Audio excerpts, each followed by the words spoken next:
The rain hammered against the corrugated iron roof of WBRC, a steady drone that matched the insistent hiss from my laptop screen. I'd been sifting through the station's archive for weeks, driven by the legend, a sudden, inexplicable blackout followed by complete silence in 1973. The local sheriff dismissed it as equipment failure, but something about the rumors of strange broadcasts had piqued my interest. Tonight was different. I'd finally broken through the final layer of encryption on one of the hard drives. It contained hours of audio, a jumble of news reports, and that unsettling hum.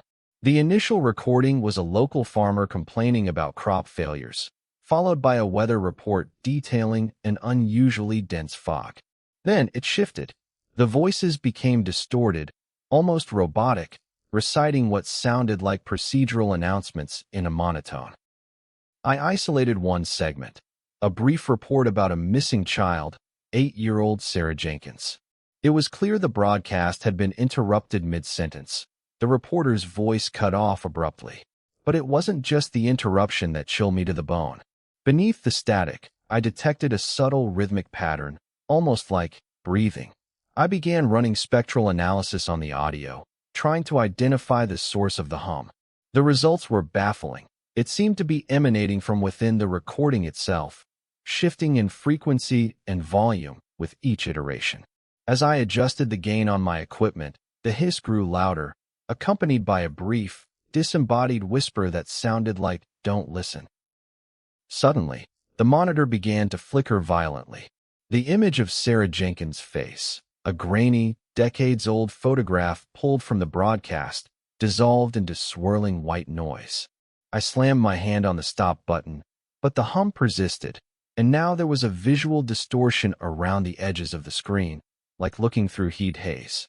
I checked the cables, ran diagnostics, but everything seemed fine. Outside, the rain intensified, drumming against the windows with an almost purposeful rhythm. A draft snaked through the studio, carrying with it a faint scent of damp earth and something vaguely metallic. I felt a prickling sensation on my skin, a sense of being watched. I tried to log out of the archive, but my computer refused to respond.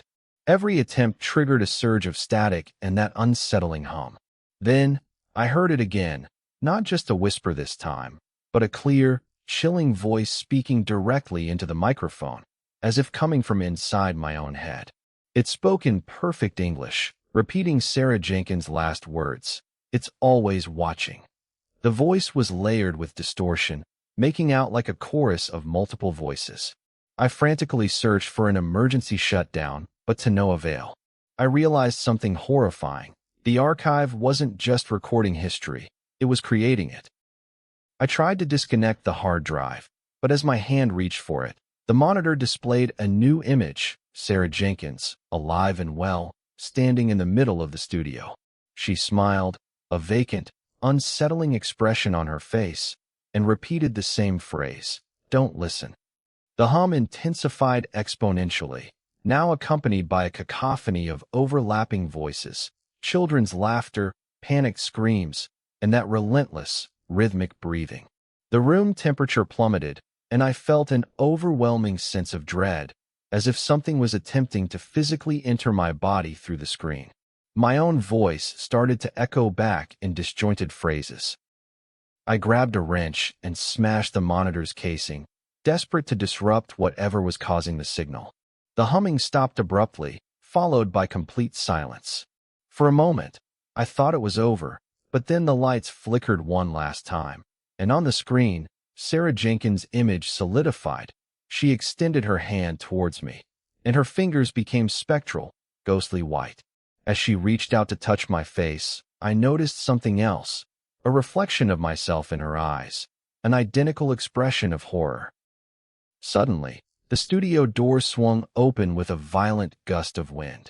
Standing in the doorway wasn't Sarah Jenkins, but me. Another Elias Thorne, older, gaunter, his eyes filled with an ancient sorrow. "You weren't listening to history," he whispered. "You were becoming part of it." He gestured towards the monitor. On the screen, I saw not just Sarah Jenkins, but countless other faces, all versions of myself, trapped within the WBRC broadcasts for 50 years. As the second Elias Thorne stepped into the studio, a new segment began to play automatically from the WBRC archive, my own recording of discovering the station. The entire loop began again, and as I stared at the screen in terror, I realized that the broadcast wasn't just capturing lost moments. It was creating an infinite echo chamber of myself, a perpetual cycle of discovery, horror, and erasure. It wasn't about history.